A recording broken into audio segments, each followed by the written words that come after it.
Next हम बात करने वाले हैं पेयर्स इन एन एरे की। तो सवाल का नाम है पेयर्स इन एन एरे, यानी हमारे एरे के अंदर जितने भी एलिमेंट स्टोर्ड हैं हमें उनके सारे पॉसिबल पेयर्स निकालने हैं। पेयर्स यानी जब दो लोगों का जोड़ा होता है तो उसको हम पेयर कह देते हैं। तो किसी भी नंबर को किसी भी नंबर के साथ जोड़ देंगे तो ये हो जाएगा हमारा पेयर, ये भी पेयर हो जाएगा। तो सारे पॉसिबल पेयर्स निकालने हैं। देखते हैं सारे पॉसिबल पेयर्स कैसे निकाल सकते हैं। अब लॉजिकल तरीका तो ये होगा, सबसे पहले लॉजिकल तरीका ही हम डिस्कस कर रहे होंगे। सबसे पहले 2 के सारे पॉसिबल पेयर्स निकालते हैं। 2 को 2 के साथ पेयर नहीं करना, बाकी नंबर्स के साथ पेयर अप करना है। तो 2 को सबसे पहले 4 के साथ पेयर अप करेंगे तो 2 और 4 का पेयर बन गया। फिर 2 को 6 के साथ पेयर अप करेंगे, 2 6 का पेयर बन गया। फिर 2 को 8 के साथ पेयर अप करेंगे तो 2 8 का बन गया। और 2 को 10 के साथ पेयर अप करेंगे तो 2 का 10 के साथ पेयर बन गया। तो ये हो गए हमारे 4 पेयर्स यहाँ पर। उसके बाद 4 के सारे पॉसिबल पेयर्स निकालते हैं। 4 के पेयर्स में सबसे पहले 2 के साथ उसका पेयर तो बन ही चुका है, यानी 2 4 और 4 2, ये दोनों सेम है। 2 को चाहे 4 के साथ खड़ा कर दो, चाहे 4 को 2 के साथ खड़ा कर दो, बिल्कुल सेम चीज़ है, इसमें हमें डिफरेंशिएट नहीं करना। तो 4 का 2 के साथ तो बन ही चुका है पेयर, यानी लेफ्ट वालों के साथ बन चुका है। राइट में 4 का 6 के साथ बन गया, 4 का 8 के साथ बन गया एंड 4 का 10 के साथ बन गया। अब अगर 6 के पेयर्स बनाने हैं तो 6 के पेयर कैसे बनेंगे? 6 का 2 के साथ यानी ये, और 6 का 4 के साथ यानी ये, तो बन चुके हैं। अब 6 का 8 के साथ बनाना है तो ये बन गया, 6 का 10 के साथ बनाना है तो ये बन गया। एंड में हमारा लास्ट पेयर जो बचेगा वो 8 का बचेगा। 8 का पेयर सिर्फ 10 के साथ बचा हुआ था, 8 का पेयर 10 के साथ बन गया। तो यहाँ पे 3 पेयर्स बने, यहाँ पे 2 पेयर्स बने, यहाँ पे 1 पेयर बना। तो इस तरीके से सारे पॉसिबल पेयर्स कैसे बना सकते हैं? हम जिस नंबर पर हैं, मान लो 2 के बनाने हैं, तो उससे आगे वाले जितने भी नंबर्स हैं उनको एक एक करके उनके साथ जुड़ते चले जाओ और उस पेयर को प्रिंट करवा दो। यहाँ पे हम जिस कॉन्सेप्ट का इस्तेमाल करेंगे वो है नेस्टेड लूप्स। नेस्टेड लूप यानी लूप के अंदर लूप। लॉजिक क्या हुआ? सबसे पहले लूप चलाया एरे के सारे एलिमेंट्स के लिए। तो लूप में सबसे पहले बारी आई 2 की। 2 को जोड़ा हमने 4 के साथ, 2 को जोड़ा 6 के साथ, 2 को जोड़ा 8 के साथ और 2 को जोड़ा 10 के साथ। फिर लूप के अंदर बारी आई 4 की। 4 के लिए एक और लूप हमने चलाया।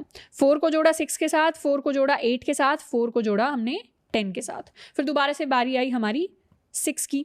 6 को हमने जोड़ दिया 8 के साथ, उसके बाद 6 को हमने जोड़ दिया 10 के साथ। तो इस तरीके से लूप के अंदर लूप, हम नेस्टेड लूप्स का इस्तेमाल करेंगे।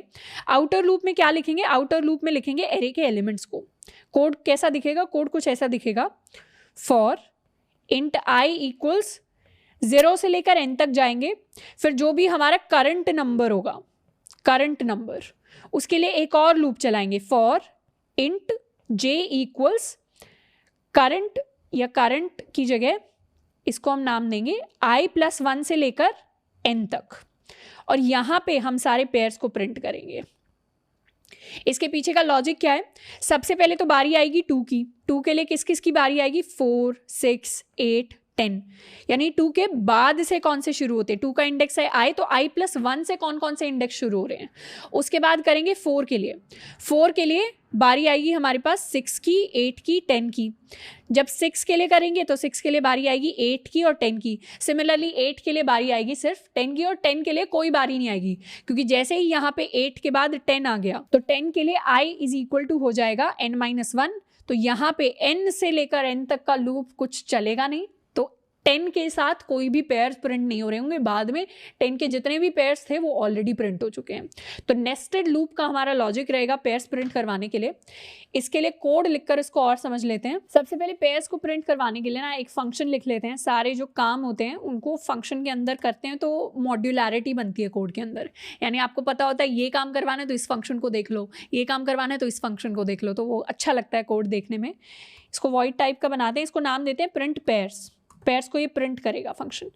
इसके अंदर हमारे पास कोई नंबर्स नाम का एरे आ रहा होगा, ये वाला एरे हम पास करेंगे मेन फंक्शन से। सबसे पहला काम क्या होगा?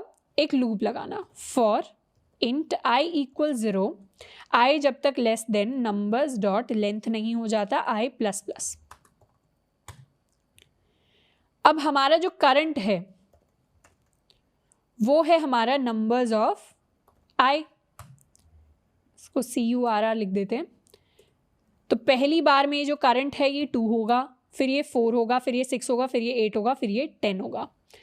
अब हर करंट के लिए उसका एक इनर लूप होगा। j = i+1 से ये लूप शुरू होगा, j is less than numbers dot length तक ये लूप जाएगा, j प्लस प्लस। काफ़ी सारे स्टूडेंट्स जो फर्स्ट टाइम एरे सीख रहे हैं वो नेस्टेड लूप के अंदर यहाँ पर i प्लस प्लस लिख देंगे j प्लस प्लस की जगह, जिसकी वजह से उनके कोड में एरर आएगा। तो ये बहुत कॉमन मिस्टेक है जो शुरुआत वाले प्रोग्रामर्स करते हैं, फिर उन्हें समझ नहीं आता कि हमारे कोड में एरर क्यों आ रहा है, हमने तो बिल्कुल सही लिखा था तो आउटपुट वैसा क्यों नहीं आ रहा। तो मैं आपको पहले ही बता रही हूँ, जिस भी वेरिएबल का लूप है, यानी ये j का लूप है तो इसमें j में अपडेशन हो रही है, j प्लस प्लस लिखना है, i प्लस प्लस नहीं लिखना गलती से। यहाँ पे पेयर्स प्रिंट करवाने के लिए क्या करेंगे, system dot out dot print, सबसे पहले फर्स्ट पेयर प्रिंट करवाएंगे। तो यहाँ अपना थोड़ा पैरेंथेसिस लगा लेते हैं। फर्स्ट पेयर में सबसे पहला नंबर क्या है, सबसे पहला नंबर है हमारा करंट, यानी ये वाला। दूसरा नंबर क्या है पेयर में, कॉमा।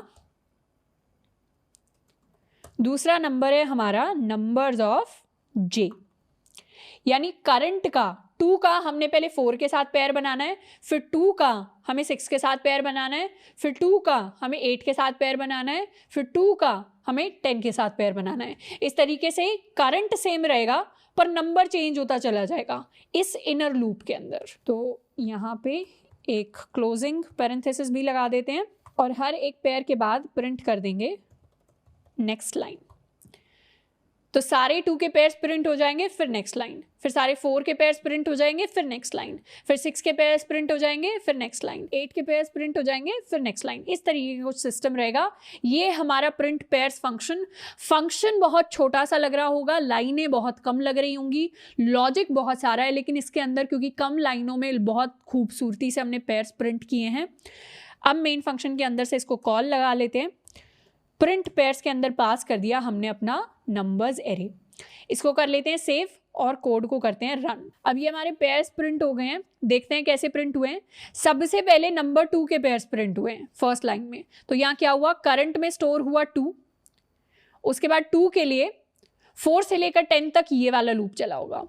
4 से लेकर 10 तक पहले 4 के साथ पेयर बना, फिर 6 के साथ बना, फिर 8 के साथ बना, फिर 10 के साथ बना। उसके बाद 4 के लिए 4 बना करंट, 4 के लिए ये लूप रन हुआ, 4 का 6 के साथ, 4 का 8 के साथ, 4 का 10 के साथ। फिर 6 के लिए लूप चला, 6 हमारा करंट बन गया। फिर 6 के इनर लूप में 8 से लेकर 10 तक हम गए, 6 पेयर अप हुआ 8 के साथ, 6 पेयर अप हुआ 10 के साथ।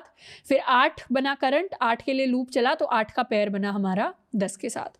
तो इस तरीके से ये सारे के सारे पेयर्स हमारे पास आ गए हैं। अब हम यहाँ से टोटल नंबर ऑफ पेयर्स भी निकाल सकते हैं। एक वेरिएबल ले लेते हैं इंट टोटल पेयर्स, इसको शुरुआत में रखते हैं 0।